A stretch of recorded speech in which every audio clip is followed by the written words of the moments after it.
नमस्कार. स्वयंपाकघर निलिमा किचनमध्ये आज आपण मुगाचा मेदगा कसा बनवायचा ते बघणार आहोत. मेदगा बनवण्यासाठी अजिबात आपल्याला मूग वगैरे भिजून घेण्याची गरज नाही. अगदी झटपट पद्धतीने कच्च्या मुगांपासून याला बनवलं जातं. त्यासाठी इथे 1 वाटी मस्तपैकी मी गावरानी मूग घेतला आहे. जो आपल्याकडे असेल तो आपण यासाठी वापरला तरी काही हरकत नाही. त्यानंतर आपण ह्या मुगाला 2 ते 3 पाण्याने स्वच्छ धुवून घेणार आहोत. आपण बऱ्याच वेळेस काय करतो, घरात असो किंवा दुकानातनं आणलं तर बोरिंग पावडर लावलेलं असतं, म्हणून आपण याला भाजून घेणार. तरी देखील आपण ह्या मुगाला 2 ते 3 पाण्याने स्वच्छ धुवून घ्यायचं. मी 2 ते 3 पाण्याने स्वच्छ धुवून घेते. त्यानंतर याच्यातलं संपूर्ण पाणी निथळून घ्यायचं. पाणी निथळल्यानंतर लगेच साईडला गॅसवरती आपण तवा किंवा पॅन गरम करून घ्यायचा. तो गरम झाल्यानंतर आपण धुवून घेतलेला संपूर्ण मूग ह्यामध्ये टाकून घेणार आहोत. आता हा मूग आपण मंद आचेवरती छान हलकासा ब्राऊन कलर येईपर्यंत याला भाजून घेणार आहोत. ह्यामुळे काय होतं, ज्यावेळेस आपण याची कुकिंग प्रोसेस करू ती लवकर होते.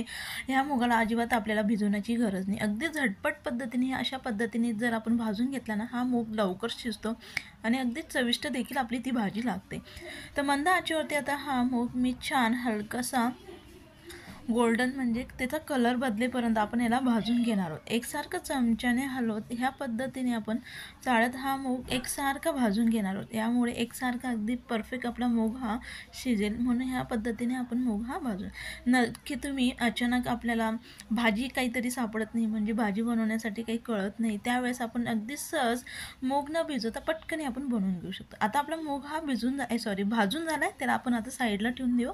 तो हलकासा गार होतोय तोवर आपण यासाठी लागणारं पाणी हे गरम करून घेऊया. तर इथं मी कुकर गरम करून घेतलं आहे. कुकरमध्ये आपला मूग भिजेल इतपतच आपण पाणी घालणार आहोत. अगदी जास्ती देखील घालू नका, म्हणजे तो ओतू जातं. म्हणून आपण फक्त मूग भिजेल आणि आपला मूग हा व्यवस्थित शिजेल इतपत अंदाजाने आपण यामध्ये पाणी टाकून घ्यायचं. 1 वाटीसाठी इथे 1.5 ग्लास मी पाणी घातलं आहे. पाणी आपलं हलकंसं गरम झाल्यानंतर याच्यामध्ये लगेच आपण चवीनुसार मीठ घालणार आहोत. मीठ हे आपण भाजीच्या वेळेस वापरून घेतलं तरी काही हरकत नाही आणि ह्या स्टेपला वापरून घेतलं तरी काही हरकत नाही. त्यानंतर लगेच अर्धा चमचा हळद आणि आपला मुगाला अगदी छान मऊसूतपणा यायला पाहिजे, मऊसूत तो शिजला पाहिजे, त्यासाठी याच्यामध्ये थोडंसं तेल हे मी घातलं आहे.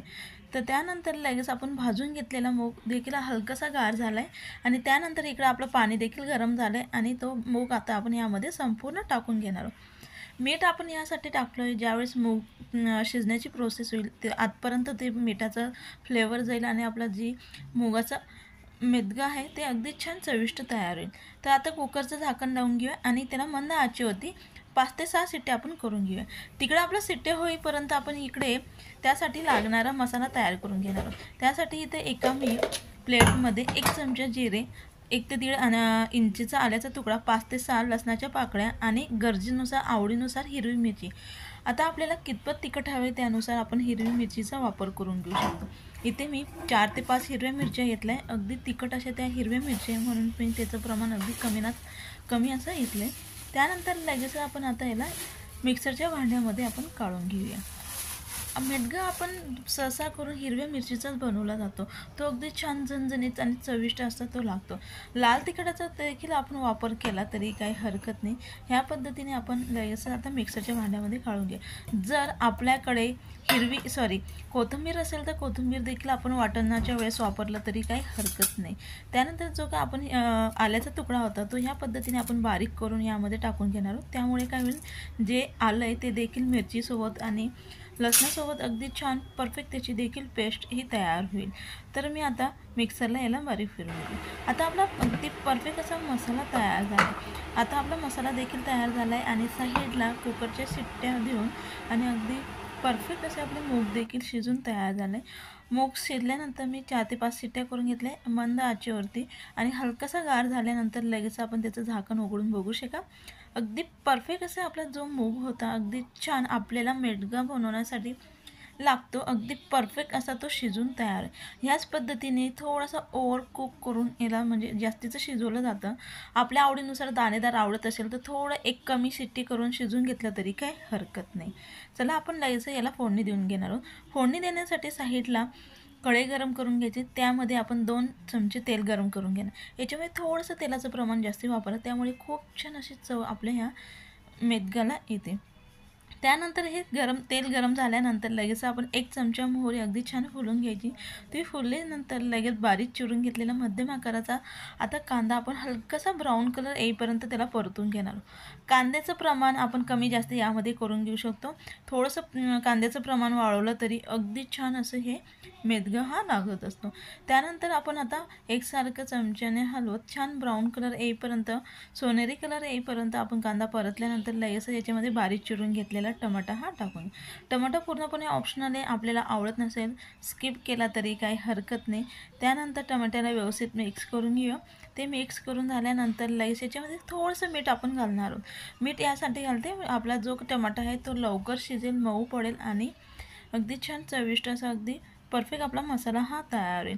तर मी आता टमॅटो छान मऊसूत असा शिजून घेतला आहे आणि जे आपण हिरवी मिरचीचं वाटण तयार केलेलं आहे आता हे आपण ह्या स्टेपला टाकून घेऊया. संपूर्ण हिरवी मिरचीचं वाटण घातल्यानंतर अर्धा मिनिटभर आता ह्या तेलामध्ये आपण हे वाटण परतून घेणार आहोत.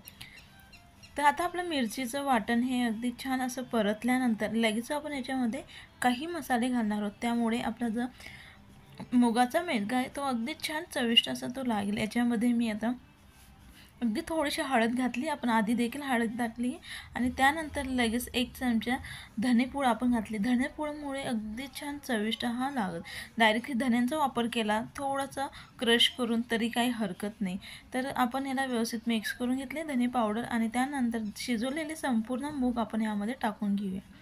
तर मूग घातल्यानंतर लगेच याच्यामध्ये आपण थोडंसं पाणी ॲड करणार आहोत. जर आपल्याला ग्रेव्ही आवडत नसेल किंवा लागणार नसेल तर डायरेक्टली सुकं तयार करून घेतलं तरी काही हरकत नाही. मी पण थोडंसं आता यामध्ये पाणी हे घालते म्हणजे थोडं ग्रेव्हीचं मी हे मेदगा हा बनवते. तर यामध्ये मी अर्धा ते 1 ग्लास पाणी आपण टाकून घेऊया. रेसिपी आवडली असेल तर नक्की लाईक करा, शेअर करा, कमेंट्स करा आणि चॅनलला सबस्क्राईब करायला विसरू नका. जेणेकरून ह्याच पद्धतीच्या अशा नवीन नवीन व्हिडिओ अपलोड केलं तर रेसिपी अपलोड केले तर सगळ्यात आधी त्याचं नोटिफिकेशन हे तुम्हाला मिळेल. तर आपण पाणी घातल्यानंतर त्याला व्यवस्थित मिक्स करून घेतले आणि मंद आचेवरती पुन्हा 2 ते 3 मिनटं आपण याला उकळून घेणार आहोत. बघू शकाल अगदी छान असा आपला मुगाचा अगदी झटपट पद्धतीने चविष्ट झणझणीत असा हिरव्या मिरचीचा मेदगा हा तयार झाला आहे. नक्की तुम्ही तयार करून बघा. सर्वच जण अगदी आवडून खातील एवढा चविष्ट असा आहे. भातासोबत, भाकरीसोबत किंवा तांदूळाच्या भाकरीसोबत आपण याला खाऊन घेऊ शकतो. अगदी परफेक्ट असा आपला स्पेशल झणझणीत हिरव्या मिरचीचा मुगाचा मेदगा हा तयार आहे. रेसिपी आवडली असेल तर नक्की लाईक करा, शेअर करा, कमेंट्स करा आणि चॅनलला सबस्क्राईब करायला विसरू नका. जेणेकरून नवीन व्हिडिओ अपलोड केले तर सगळ्यात आधी त्याचं नोटिफिकेशन हे मिळेल. आपण अगदी सहज अचानक आपल्याला काहीतरी चटपटीत खावंसं वाटते तर 5 मिनिटाच्या आत अगदी सहज आपण याला तयार करून घेऊ शकतो. अगदी छान चविष्ट असं मेदगा हा तयार आहे.